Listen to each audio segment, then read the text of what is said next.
Good afternoon and welcome to the May 10th version of the question and answer virtual lunch hour with Jason Killeen. My name is Jason Killeen. I'm an assistant executive director with the Department of Cannabis Regulation, and I would like to welcome everybody attending today. Today, I'm just going to do a brief overview of the annual license application process before we hop into the question and answer section. So on May 1st of this year, DCR opened the annual application process. Currently, DCR only has the authority to accept annual license applications from businesses that have temporary approval and have completed the environmental review process. So on May 1st, 2023, all of the businesses with temporary approval and a legal business entity record were provided the opportunity to upload their environmental documents, site control documents, and current business premises diagram to an annual application record through the DCR licensing portal so that we could generate the environmental review report that applicant or licensees would need to renew a provisional license after July 1st of this year. Good news is the city attorney's office transmitted a draft ordinance yesterday, which will expand the annual license application process to include all applicants. So under council file number 21-1083-S1, you can find that draft ordinance as well as the city attorney report. The draft ordinance is linked or the council file is linked to the council file number up here. So when the presentation is available, you'll be able just to click on it and go directly to that council file. The draft ordinance will be scheduled in the Planning and Land Use Management Committee, hopefully in the near future. And then if it gets through committee, it could be scheduled for city council. We're hopeful that this item will move through the committee process in May and then hopefully be considered and adopted by the city council in June before they go on summer recess. If adopted, the draft ordinance would allow for DCR to accept annual license applications from all existing licensees and applicants, as well as to allow prospective applicants to transition directly from the pre-application review process into the annual licensing process. And as folks know, the state is phasing out their temporary license process. So in order to qualify for a state annual license, a business would need to demonstrate that they have a local annual license as well as an adopted environmental document. So it is going to be important in the near future for everybody to have access to the annual application process, because that will be the only pathway to licensure and the ability to operate. So the following instructions only apply to businesses that have temporary approval and have created a legal business entity record.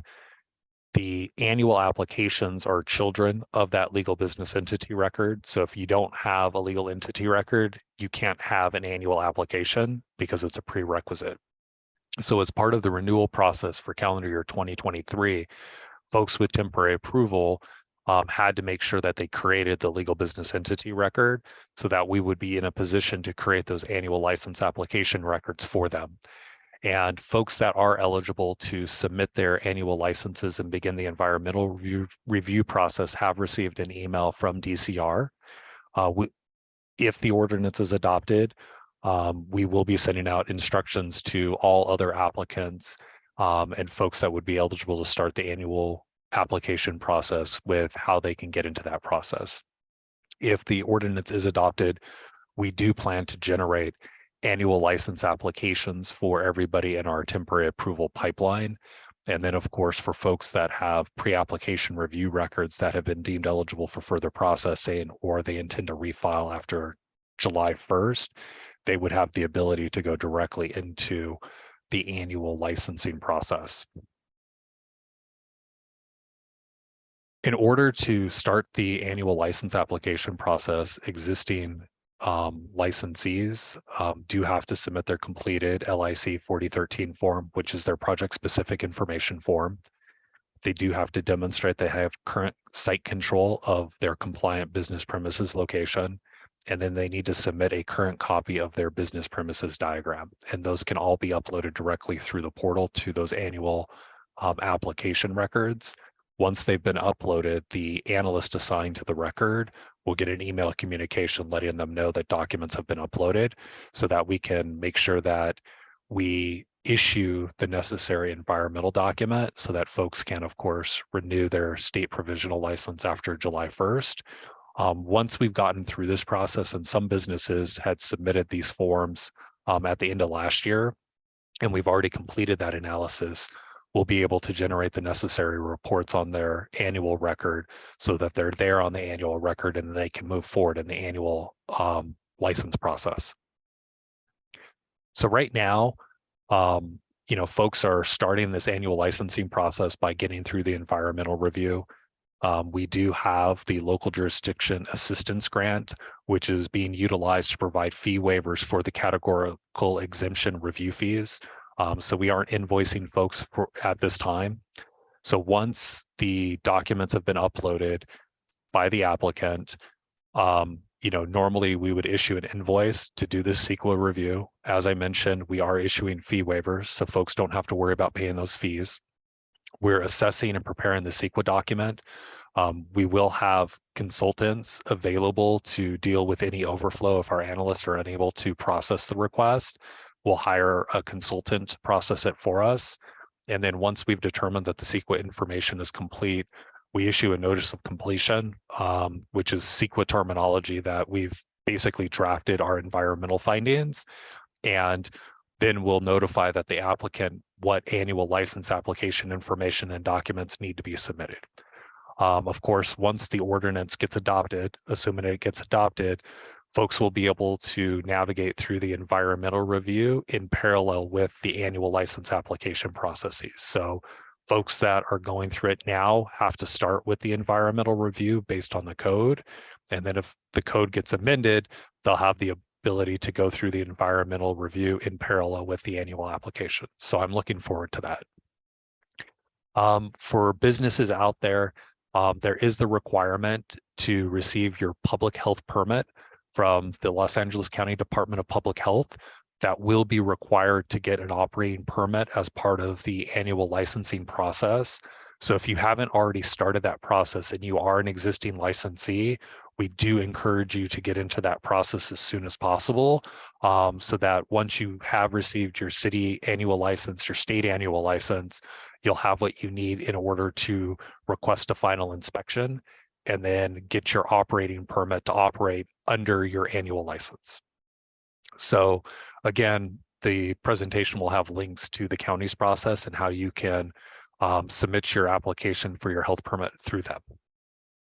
And with that, we can get started with the question and answer session. Gidget, I'll turn it over to you.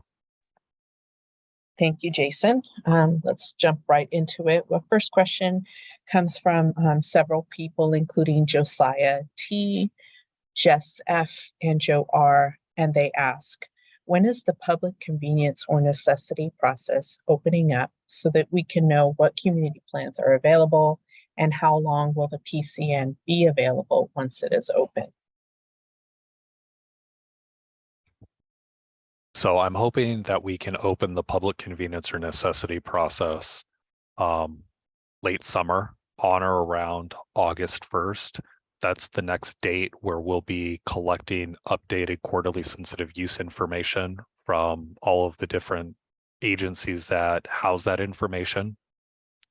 We also don't want to open that process before council goes on recess, because council only has 90 days to make a PCN finding, or the PCN request is deemed denied by operation of law. So we don't want prospective applicants to lose time because council's not meeting. Again, if we wait until August 1st, that will give folks the ability to go through the pre-application review process, submit their PCN request, and for council to have almost the full 90 days to consider those requests. And then in terms of how long it will be open, we're proposing to open the PCN process twice a year for a limited filing period. This would allow for folks to submit their pre-app reviews, go through that process, then submit their PCN request. And then again, the PCN request needs to be approved within 90 days or it's deemed denied. So we don't want to have conflicting PCN requests going before council kind of on a rotating basis. We want to be able to give council a set of PCN requests to consider, and then in that process, and then reopen the process fresh so that another set of PCN requests go in for council consideration. In general, the opening and closing of that PCN process would be aligned with the quarterly updates so that folks have the opportunity to go through the pre-application review.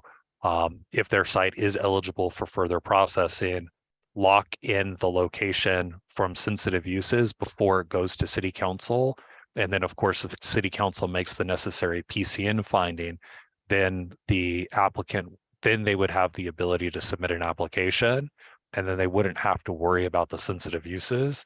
And because these areas are subject to a finding of undue concentration, any competing PCN request in that same community plan area could be considered in parallel.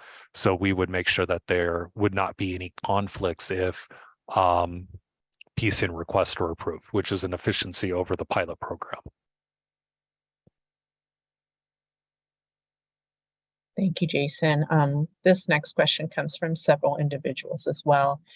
We have Carrington B, Sergio F, Levon E, Jesse F, Demetrius C, and Nick S. And they ask, has a tentative date for the next retail lottery been set, and how many slots will be available? So unfortunately, DCR does not have a tentative date yet for the next lottery. Currently, DCR still has the authority to issue between 250 and 300 additional retail storefront licenses. As we issue licenses to existing applicants, of course, that capacity will be diminished, and we'll announce the number of available application slots once a lottery date has been set and we know how many licenses have been issued up until that date. Okay, moving on. This next question from Daisy G. Is the PICO union an area that qualifies for social equity applicants? So PICO Union is in the Westlake Community Plan area, and that community plan area is not subject to a finding of undue concentration at this time. So folks that were selected through phase 3 retail round 1 or phase 3 retail round 2 still have the opportunity to submit temporary approval applications in the Westlake Community Plan area. However, I do know that the PICO Union intersection itself is within 700 feet of a school, so that specific corner would not be eligible for further processing due to the proximity to a school. Our next question comes from Nora K. When will the cultivation license applications start again? To be determined. You know, there are only a finite number of additional cultivation licenses DCR has the ability to issue. And we're hopeful that City Council will authorize the department to use a lottery selection process to make those remaining cultivation application spots available. This next question also comes from Nora K. Can I sell my interest in a retail license? If you're the owner of a retail storefront license, so you have temporary approval, you can go through an ownership modification request. And if that modification request meets the requirements for your license type, then the city will be able to process that ownership modification.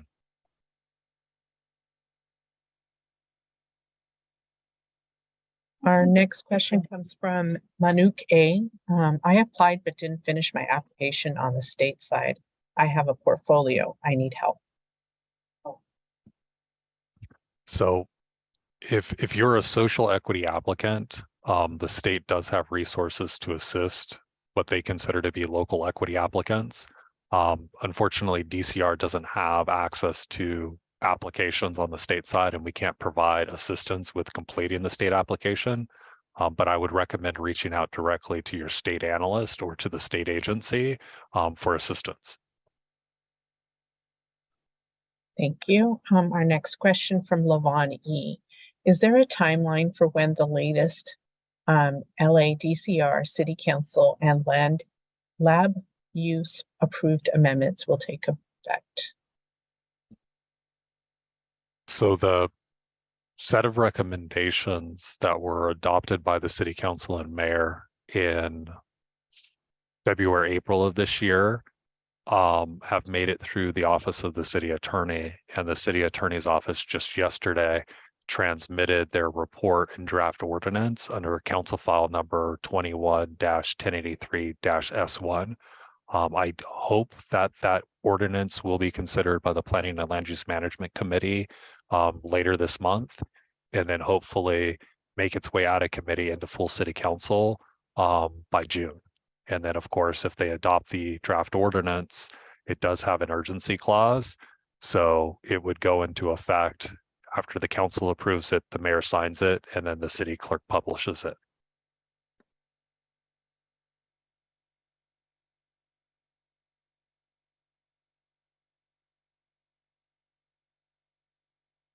Thank you. Sorry for that. Guidance M asks, when will DCR be accepting equity applications? So if you are a social equity business as part of the legal business entity review process, you can submit your equity share documents and request an equity share review of your business entity. If you're an individual applicant and you're seeking to get verified through the city's social equity individual applicant criteria, that process is currently closed, and I don't know when it will reopen. And then a follow-up question from Guidance. Are there any resources to help applicants cover the cost of licensing? Certain applicants are eligible for fee waivers, and social equity applicants may be eligible for a fee deferral, depending on where they are in the process. The city did receive a local jurisdiction assistance grant from the state, which will be used to provide fee waivers for the categorical exemption review, some pre-application review associated with the annual process, as well as the annual application process. And then those waivers will be applied on a first come, first served basis. Approximately 590 existing licensees that met the criteria to begin the annual application process have received those fee waivers.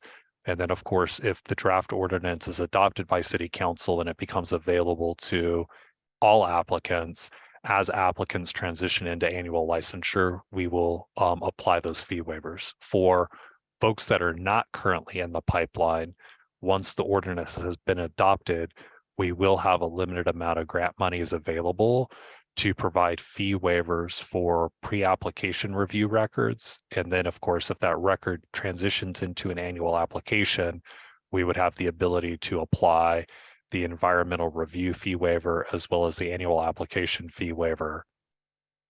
And again, you know, the state does have fee waiver programs for local equity applicants. So you may want to reach out to the state agencies as well to see what types of waivers or deferrals would be available to you there.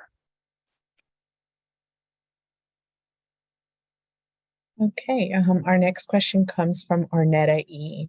How can I qualify for a license, and must I live in a particular area to qualify as an applicant?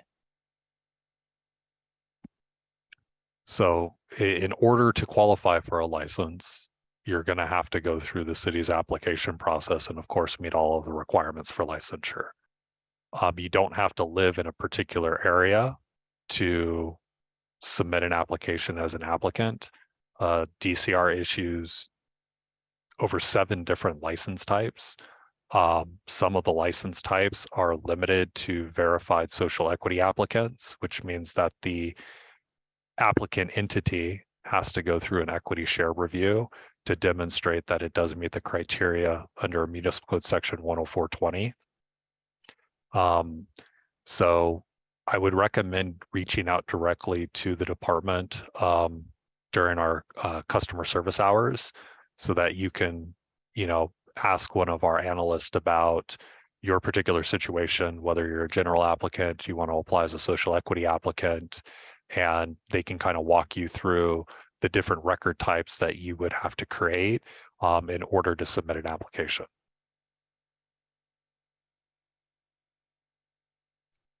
Thank you. Our next question comes from Ryan C. What licenses will be available to SEIAs through 2025? Retail storefront, non-storefront delivery, and the cultivation license types are limited to social equity applicants through January 1st of 2025. However, I was just going to add that all applicants, whether you're social equity or a general applicant, can apply for non-volatile manufacturing, testing laboratories, distribution, transport only, as well as the cultivation processor license type. Sorry to cut you off there. Our next question comes from Deirdre H. Is the application process very lengthy? I mean, it takes at least 3 to 6 months to navigate through if you've got all of your documentation submitted and you're not required to submit additional documentation or fix anything with the documents required. Of course, the application process is one piece of the puzzle.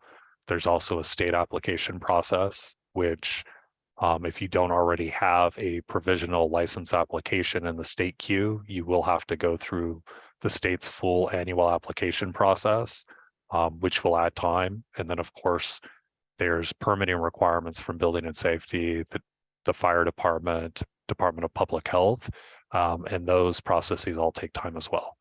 So it really depends on your ability to navigate through the different application processes and permitting processes. But an applicant that is ready to go can navigate through our application process in about 3 to 6 months.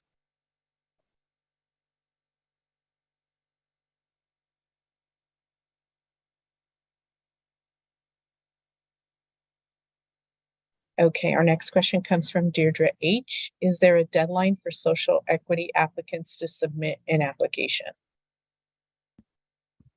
So there's a few different deadlines. The state's deadline for new provisional applications to be submitted was March 31st of 2023. The state has a statutory deadline of June 30th, 2023 to issue new provisional licenses to local equity applicants. After June 30th of this year, they only have the authority to issue annual licenses, and they'll continue to accept annual license applications from general applicants and social equity applicants. Similarly, with the state phasing out their provisional licensing structure, the city's phasing out its provisional licensing structure, and general applicants and social equity applicants will be required to submit an annual application once the state has phased out provisional licensure. There are links to the state and city deadlines available on the DCR website, and folks may be able to drop that link into the chat for this Q&A session. Thanks, Jason. The next question from Samantha T. How long does it take to have my location approved? Generally, pre-application review records are processed within 30 days of the date they're deemed filed. Okay. And Gagik B, back in 2022, we submitted Form 4013. How long does it take to hear back from DCR? So assuming you submitted the 4013 after you got temporary approval, and then you renewed your temporary approval for 2023 and you created your legal business entity record, you should have received an email around May 1st letting you know that an annual record had been created for you and to log into that record and then upload the 4013. If we've already reviewed your form and drafted our environmental document, once you've submitted the 4013 form, your current business premises address and evidence of site control, we'll go ahead and generate that letter and upload it to your annual record so it's there. The annual records are ultimately where all of the documents associated with the annual application process are going to live, and we'll be creating packets for either the director or the Cannabis Regulation Commission to consider. So all of the documentation tied to that process needs to live on that record. So if you haven't already, please make sure you upload your completed 4013. The one you submitted back in 2022 is perfectly fine. Evidence of site control and your current premises diagram to your annual application record so that we can go ahead and generate the report you'll need to provide to the state.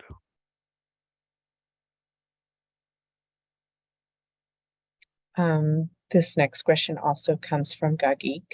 Is there any way a specific shop can check the status of their application at any point of the application period? Yeah, through the DCR licensing portal, if you go to My Records, it'll have a record status next to any of your application records or license records in the system. If you need additional information, you can always reach out to your assigned analyst. You can call the DCR phone number or send an email to dcrlicensing@lecity.org, and phone inquiries and email inquiries will get routed to your assigned analyst so they can follow up with you about a specific status for your record. Thank you, Jason. Talia F asks, is the DCR going to grant extensions to licenses that have been inactive, not operational yet? I was told that the licenses have an expiration date. So every license expires after 11:59 p.m. on December 31st. And every record is going to have to be renewed for the next calendar year. So the draft ordinance that was transmitted kind of creates a few different pathways for folks that are no longer active. They've had their record abandoned. They no longer have site control and their license expired to come back into the process through refiling. Originally, refiling was limited to a subset of applicants. It wasn't available to folks with expired licenses, et cetera. Under the proposed ordinance, the refiling period would be extended from 1 year to 3 years to give people more time to find compliant locations, get all of their business obligations in order before they submit a new application, as well as give folks that are coming into the process some additional time to comply with all of the requirements for annual licensure. And then for folks that allow their license to expire, this would create a pathway for folks with an expired license to come back in and refile for those activities within 3 years of the expiration of their license.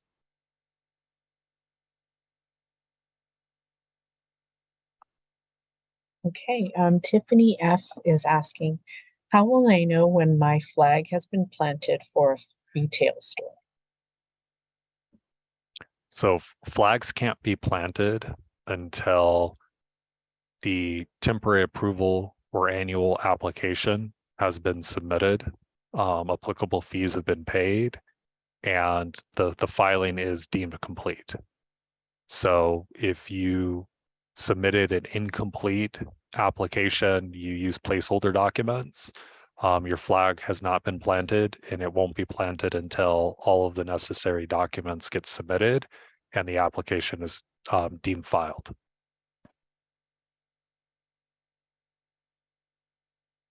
Perfect. Our next question also comes from Tiffany. Will grants reopen? Dr. Brown and the social equity team continue to apply for additional state grant funding.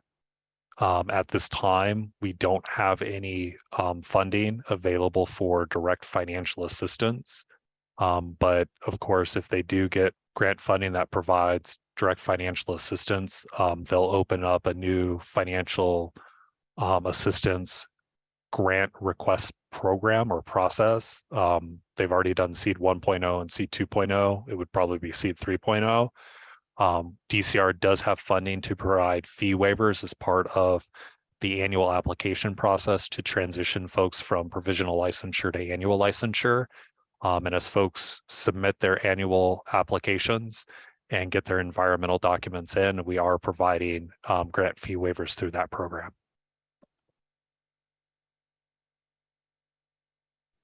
Thanks, Jason. Our next question comes from Maurice C. Is the LA public health emblem still a requirement to renew a temporary approval or annual license for next year? The simple answer is yes. So you're going to have to at least demonstrate that you have begun the process of getting your public health permit. And if you have retail storefront activities, you'll have to also pursue a public health emblem. You will be required to demonstrate that, as well as an active state license, whether it's a provisional or annual license, to renew your temporary approval.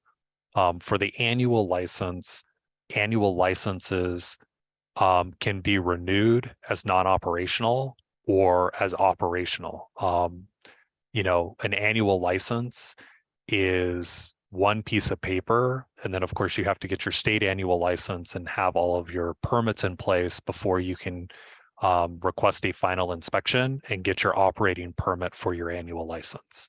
So, again, you will have to demonstrate that you're at a minimum making progress towards getting all of the necessary permits, and you have a corresponding state license in order to renew temporary approval. And then for annual licensure, you'll have to have all of your permits in place plus your state annual license before you'll be eligible to get your operating permit to use a local annual license. Perfect. The next question also comes from Maurice. Can you please share how many licensees have currently received their public health emblems from the LA County Department of Public Health? I believe 23 operators have received their emblem from LA County Public Health. Our next question comes from Hovanes. Generally, how long do CEQA compliance documents take for approval?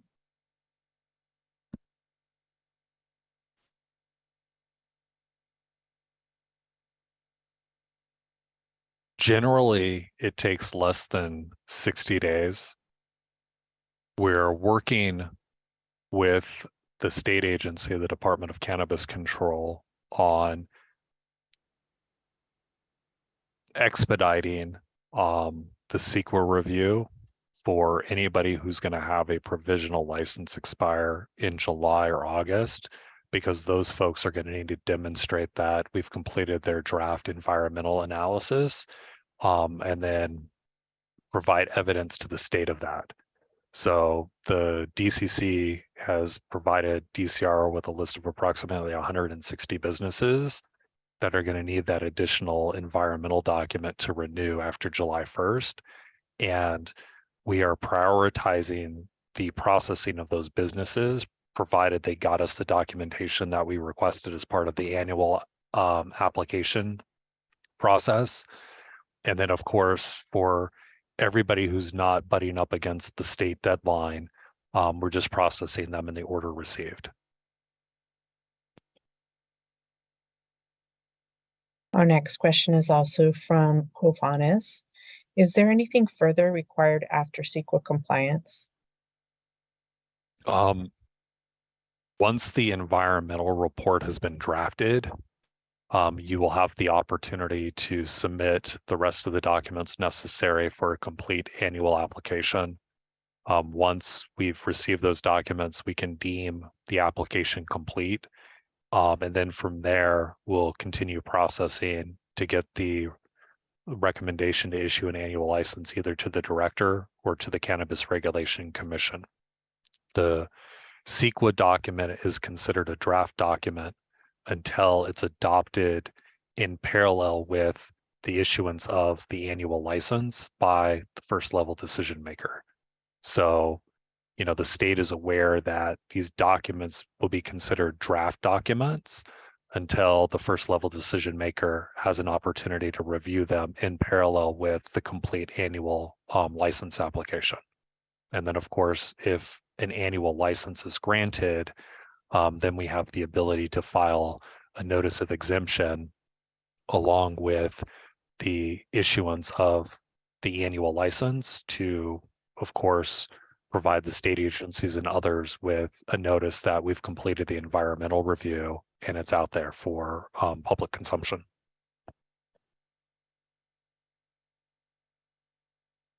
Our next question comes from Adelina N.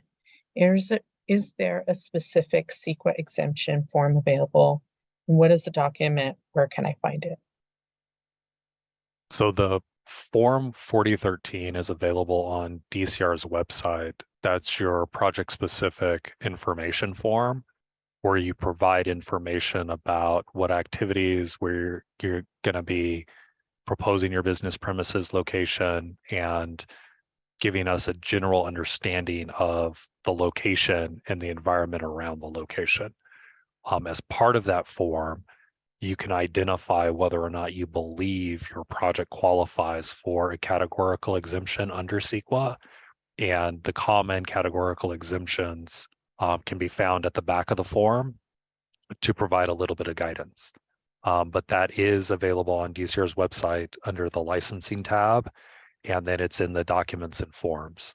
If you get to the documents and forms page, I just recommend hitting Control F and typing in 4013 and hitting enter, and I'll take you right to the form.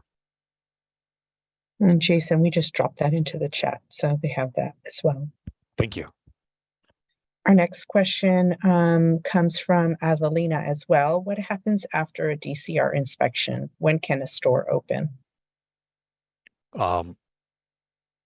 Businesses can't operate until they have their local license, which could be temporary approval or an annual license plus an operating permit, as well as a corresponding state provisional and or state annual license. So you need 2 licenses to open, as well as meet all of the other permitting requirements under the statute. So it really depends on whether or not you've completed the state's process as well as any other agency's process. The passage of a DCR inspection and the issuance of temporary approval gets you one of the keys that you need to operate, but it doesn't give you everything you need to operate. So you do still have to get your state license. You do still have to meet permitting requirements from building and safety, fire, public health. Arthur S is asking, is one able to open more than one location for a storefront? It's 1 location per application. And the code allows for individuals to be an owner of up to 3 retail storefront licenses. So you could pursue multiple retail storefront licenses tied to different locations, but that have to be done through multiple applications.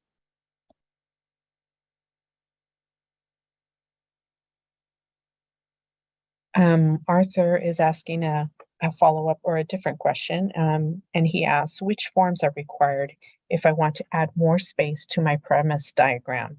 For example, I have 2 floors and I only included the first floor in the diagram. Can the second floor be added?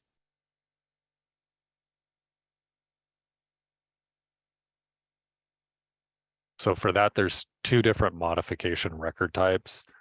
One is a business premises diagram modification, and that's intended for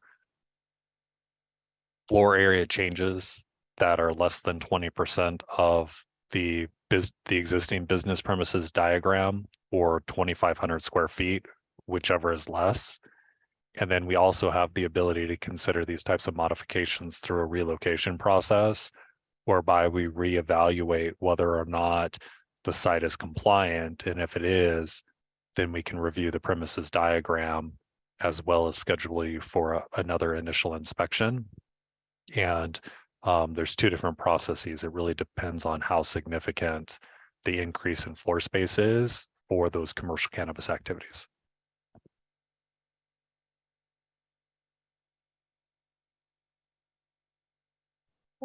Charles C. asks, how do I obtain a license and how do I check the status of an application? Licenses are issued to applicants who meet all of the licensing requirements. Through the DCR portal, if you go to My Records, you can check the status of any pending applications or records before the department. And if you have further questions, I would recommend reaching out to your assigned analyst or contacting DCR during our public counter hours. All right, moving on. Joe R. asks, is there a new community plan area that will open to PCN after this lottery? And if so, when will those be updated? Potentially. So the finding of undue concentration is triggered when DCR issues a sufficient number of licenses based on that community plan area and the license capacity for that area. So we do have community plans like Hollywood where we have more applications pending than we have the capacity to issue licenses for. So that's an example of a community plan area that if applicants continue to meet the requirements to receive a license, it could become unduly concentrated before the next PCN filing period opens. But once we announce a PCN filing date, we would let folks know which community plans are subject to those findings of undue concentration for that filing period.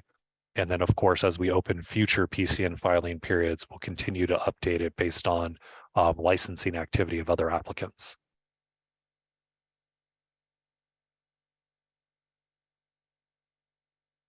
Let's see. The next question comes from Neruth B. The report from the city attorney does not mention anything about good faith hiring requirements.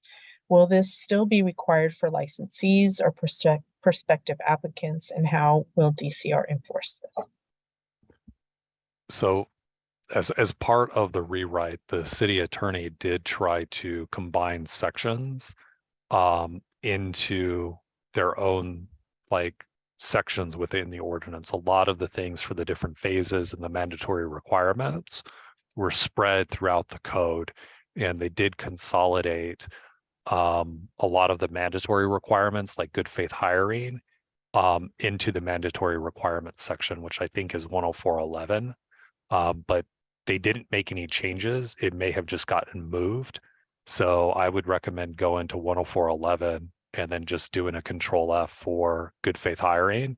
And that'll show you where it is in the ordinance. And there is also the, tier 3 hiring requirements, which will continue to live in 104.20, which is the social equity program section. And that content remains the same too. Thanks, Jason. Silva K asks, can I get help filling out an application for the retail license? I'm having difficulty finding a landlord allowing space for retail cannabis. So, the department can answer questions related to filling out the application and what the application requirements are.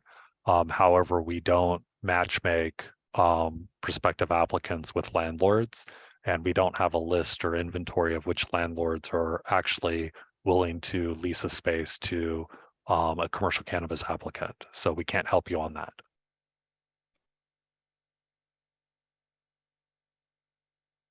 And then our next question from Majib S. Is there an opportunity coming up for non-storefront soon? Social equity applicants have the ability to submit applications for the non-storefront delivery application, which is available now. And general applicants will have the opportunity to submit that application type beginning on January 1st, 2025. And then a question from Silva K. Can I get, let me move on. Denise is asking, how long is the application process? What is the initial investment for application fees? The application process can be as little as 3 to 6 months. The investment for the application fees is several $1,000s. There's fees associated with the legal business entity record, pre-application review. If you're a social equity applicant, the equity share review, in addition to the application fees. In general, one would expect to spend between $7,000 and $10,000 just for the pre-app and the temporary approval application process. And then it's probably another $10,000 for the categorical exemption review and the annual license application process. The city does have fee waiver monies through the local jurisdiction assistance grant to provide fee waivers for the environmental review for categorical exemption, as well as the annual application fee. So there's some relief there. The full list of fees is available under Municipal Code Section 10419. Okay, our next question comes from Jesse F. What inspections are required to get your doors open after temporary approval and state license issuance? So DCR does an initial inspection before we issue temporary approval. And that's just to verify that the location has, one, it matches the proposed business premises diagram. It's got commercial grade locks. The security system is in place. Those are the things under DCR's control. If you're doing tenant improvements, you're doing build outs, you need to have other permits from other agencies. We're not part of that approval or inspection process. So, folks that are engaged in non-volatile manufacturing, depending on the equipment, you may have to get a building permit in order to install the equipment, as well as a fire permit to utilize the equipment. Those are things that those agencies could cite you for non-compliance. And then ultimately, if they cite you for non-compliance, it could result in the suspension or revocation of your temporary approval from DCR. So if you have questions about what other permits may be required, I would recommend reaching out to Building and Safety so they can look at your certificate of occupancy and kind of look through the activities and let you know whether or not you may or may not need permits from them. And then also as part of the annual application process, folks do have to get public health permits for all activities. So those are going to be other things that are required in addition to a local license and a state license. Our next question comes from Sue H. What steps are needed to get approval for a transportation license, and how long does that process take? So the process generally takes 3 to 6 months. You'll have to register for a business tax registration certificate if you haven't already. From there, you'll have the ability to create your legal business entity record. And once that record's been created, you can submit a pre-application review record to go through land use review for your proposed business premises location. If it's eligible for further processing, then you can submit either a temporary approval or an annual license application. And from there, you'll have to have your application deemed filed and go through inspections, environmental review, public health inspections. You may have to go through a community meeting, and your application would have to be approved by the director if you don't already have an application pending.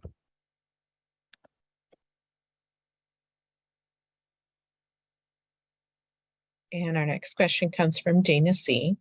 What is the best way to reach DCR? I've been trying to reach the department, but have not heard back. So the public counter is open Tuesday and Wednesday from 10 to 3 p.m. The phone lines are available from 10 to 3 p.m. Monday through Thursday, and our phone number is 213-978-0738. For folks, if you are inquiring about an application record, if you're not listed as a contact on the record, the department's not going to talk to you about the record. And that's the most common reason that folks don't hear back, is they're inquiring about an application that they're not an active contact on, or the department's already responded to the inquiry and the response to the inquiry hasn't changed.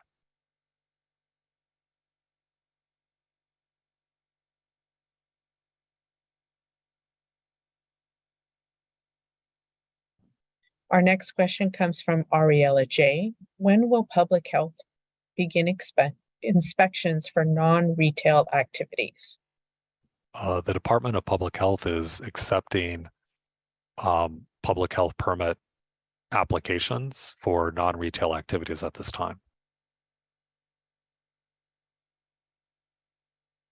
Our next question from Jim T. Wants to know about the process after public health inspections. Do you communicate with LA County Health, or do we put up our approval on the portal? Both. So we do communicate with LA County Health to let them know that applicants are in our pipeline and, you know, who's met the requirements to go through the public health permit process, and they do share information back with us, but they're not sharing copies of your permit or anything else. So you will need to scan a copy of your public health permit and get it uploaded into the portal so that we have it on file, and then we can verify the information.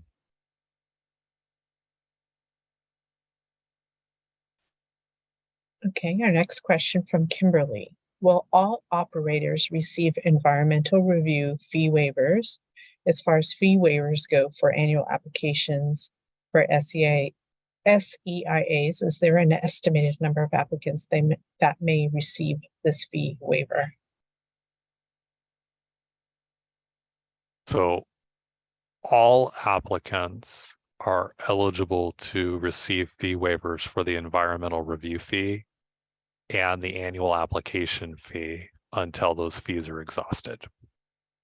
We have sufficient funding to cover everybody who was already in the application pipeline, which covered approximately 800 business locations that have to go through the environmental review, as well as 1,400 commercial cannabis activities that'll all need to pay their own annual application fees.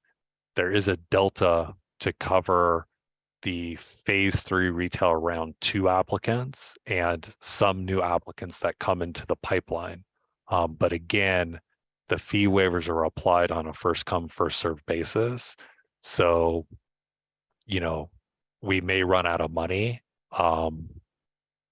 before June 30th of next year. It's really just going to depend on the volume of new applicants that start to submit annual applications once new applicants have the ability to go straight into the annual application process. Thanks, Jason. Our next question comes from Arthur R. Is there a plan to publicly post a list of addresses that have been submitted by applicants so that all other applicants can adequately plan their real estate searches? Or is there a plan to update DCR licensing map daily as new licenses are approved so that it's more reliable for information on social equity applicants to conduct their real estate searches? So there wasn't a plan to publicly post a list of addresses on the website, but that's something I can talk to the director about. We are actively working with Excella and the Department of City Planning to interface the DCR licensing portal with ArcGIS Online, which is the backbone for the DCR licensing map, so that there would be a nightly refresh of the application information there. So once we're able to get everybody into the annual application record, we do anticipate that everybody will be in the record type necessary to do the daily refreshes, and we'll be able to launch that sometime later this summer. So we have plans. We haven't been able to implement the plan yet, but it will be there probably within the next 3 months. Okay. Talia F asks, I was told we can now relocate outside of our approved district. How can I find another district that I can move to that is not oversaturated? So through the refiling process, applicants have the ability to refile in a community plan area that has not reached undue concentration. Currently, the community plans that were already unduly concentrated are still unduly concentrated. Once you submit your pre-application review record, we'll look at that community plan to ensure that it hasn't reached undue concentration. If it did, of course, we would tell you that the location is ineligible for processing because of the undue concentration. Otherwise, if it's eligible for processing, you would then be able to submit an application there.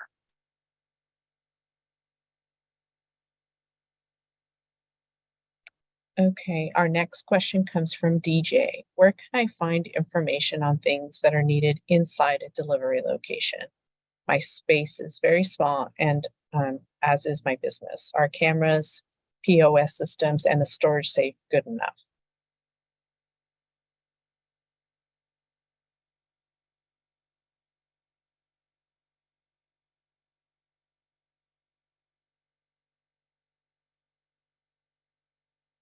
Throw in commercial grade locks, making sure that there's limited access areas.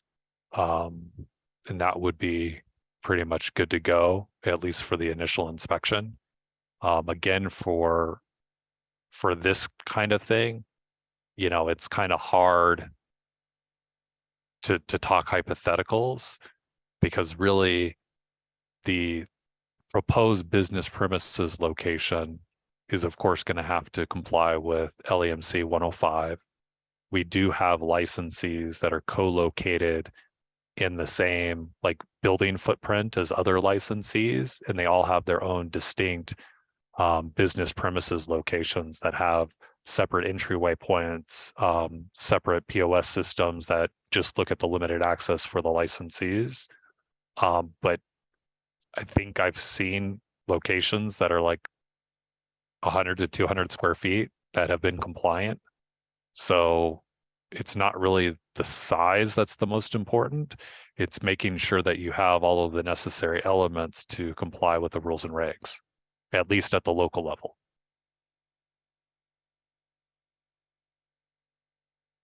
Thanks, Jason. I think we might be coming to our final question.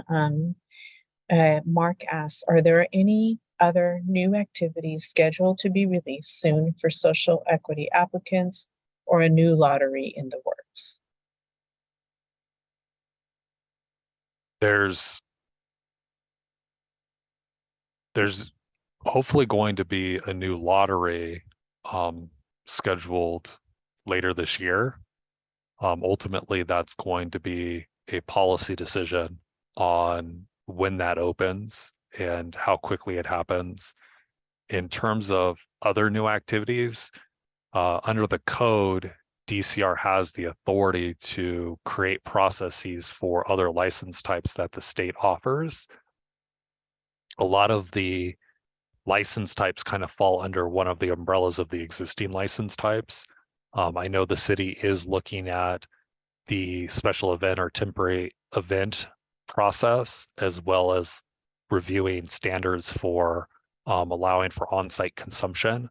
But those, both of those processes are not currently available, but could become available in the near future once DCR gets the approval to go ahead and open them up.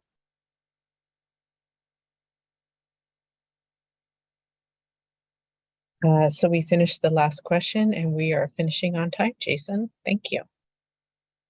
Thank you. So I'd just like to thank everybody for coming, and our next Q&A session will be on June 14th at 12 p.m. So hopefully folks have an opportunity to get questions in, and I look forward to talking to everybody then. Goodbye.